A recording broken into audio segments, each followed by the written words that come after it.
Provinsi Aceh. Nomor urut 3, almarhum Sultan Mahmud Riayat Shah, tokoh dari Provinsi Kepulauan Riau. Nomor urut 4, almarhum Profesor Dr. Andes Haji Lafran Pamit, tokoh dari Provinsi Daerah Istimewa Yogyakarta.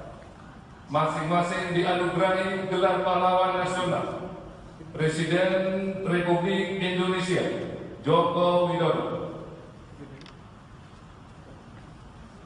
Penganugerahan gelar pahlawan nasional oleh Presiden Republik Indonesia kepada 4 orang penerima.